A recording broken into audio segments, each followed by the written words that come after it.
Hello Sagittarius, this is Inspire 2016 with your weekly tarot reading for the week commencing the 3rd of March until the 10th of March 2025. The first card for you is representing, how do you feel about yourself? Your card is the King of Pentacles. There would be a male significant figure in your life, most likely from earth signs, who is grounded, pragmatic, and financially stable. He is a shining example of financial stability, with wealth and experience coming easily to him and to share with everyone around him. This is a man who has reached the pinnacle of his financial power and influence and is able to rest assured of his continued prosperity. He is no longer required to struggle to achieve what he desires, and is able to accomplish anything he wants because he has already proven himself. Overall, this card indicates the final fulfillment of a creative task, business venture, or investment. Through diligence, responsibility, and attention to detail, you have achieved great things and can finally say that you have completed your task or attained your goal. You can now enjoy all that you have accomplished and the successes you have created. You have created a richness of life, not just financially but also spiritually, which will set you up very well for the future. Whenever you need the skills to manage your day-to-day affairs competently and efficiently, you can call upon the King of Pentacles. Work hard, methodically, and conscientiously. Give generously of your time and resources, because by giving you often receive more, and making more money is something that all Kings of Pentacles love to do. The second card for you is representing, what do you want most right now? Your card is the Nine of Wands. What do you want most right now is achieving success and overcoming challenges. You are so close to completing a particular project or task, but at the last minute, you are faced with yet another challenge or setback. Know that you have the inner resources necessary to overcome any difficulty you encounter, even though it may seem impossible at the time. You are so close to finally achieving success. Do not give up now. The Nine of Wands is a sign of hope and encouragement that if you stand firm and strong against your challenges, you will achieve your goal. The challenges before you now are only the last bit of darkness before the break of a wonderful dawn. The Nine of Wands is like the one last test or challenge before you can reach ultimate success. You feel as if you have come to the end of your fighting powers, but you have the skill and determination in reserve. You are in a position of strength, and by drawing upon all of your courage and abilities, you will prevail. Once the last obstacle is overcome, you are home free. The Nine of Wands encourages you to be resilient. You will continue to be opposed by hidden enemies and your interests will be questioned. Even in the face of such adversity, when you are feeling battered and bruised, you need to be patient and vigilant. Be assured that you will eventually prosper if you maintain your position. And remember, if you do not succeed at first, then try again. The third card for you is representing your fears. Your card is the Queen of Cups. You are afraid of your negative emotional mental state play in your head.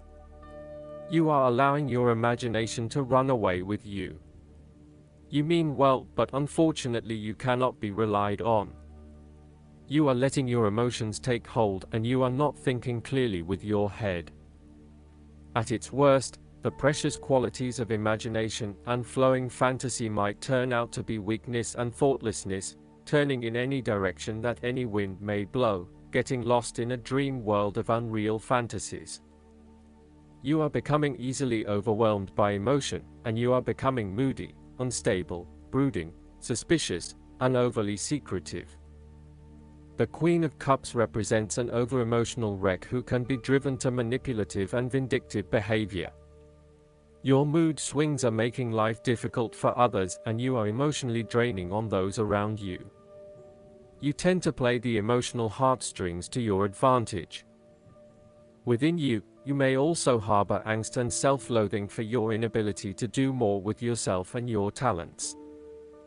This card heralds a time when separating the emotions from any sense of sensibility may be difficult. Strong emotions may seem to take all parties on a roller coaster ride. Within projects, jobs, or workplaces, all members may feel their emotions are a little frayed from stress. With this in mind, the Queen of Cups also warns against entering into any agreements with those who seem to play on your sense of guilt or pull on your emotional heartstrings, for they may not be what they seem. The fourth card for you is representing what is going for you. Your card is the Eight of Swords. You may feel trapped by your own thoughts and perspectives. The woman in this card is blindfolded and bound, trapping her into thinking that she has no way out. However, if only she could remove the blindfold and change her thinking, she would see that she does indeed have options. So, the Eight of Swords suggests that you need to look at a difficult situation from a new angle. Draw upon your intellectual self and your emotional self to determine the best path forward, one that avoids any possible victimization or restriction. The Eight of Swords is often a sign that it is best not to make any important decisions at this point because your thinking has been limited and constrained by self-imposed boundaries. You are struggling to see a situation for what it is and have been led to believe certain things that may or may not be true. There are choices available, but first you must be within the right mindset to know which option to choose.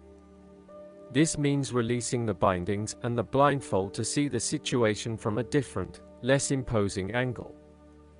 There may also be too many ideas running through your head, thus it is best to wait until you feel more secure and certain about a situation before making important decisions and taking action.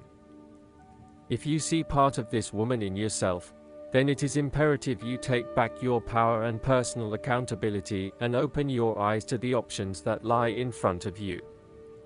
The fact is that you do have options, even if you do not like those options. This is fine, so long as you accept that you do indeed have options and you do not have to be the victim here.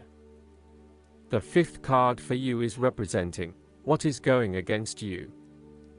Your card is the Six of Pentacles. Be very careful about who you lend your money to, especially if you, yourself, are in financial trouble. While a generous spirit is a wonderful quality, you need to ensure that you are able to support yourself whilst helping others. You may have a tendency to spend or give away more than you can afford to.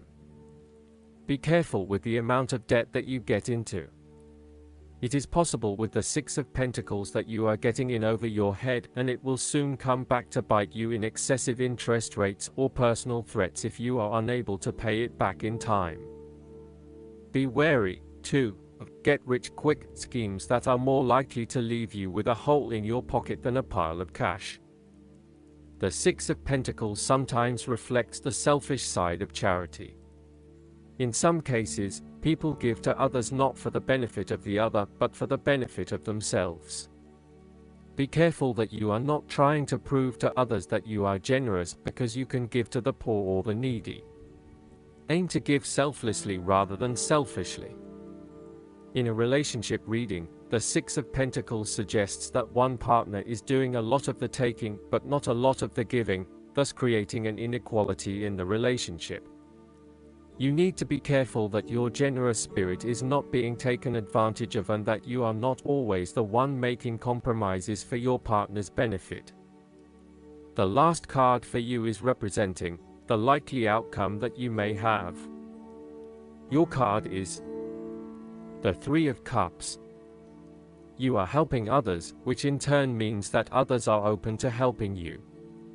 It is about spending quality time with your loved ones and your friends. It is a very sociable period. You will find a harmonious balance between meeting your commitments and spending quality time with friends and family. This is a great time to let your hair down and indulge yourself a little. You may be particularly drawn to the bar or restaurant scene, indulging in great food, wine, and cocktails. You may also be celebrating something special, such as a birth, engagement, wedding, reunion, or birthday.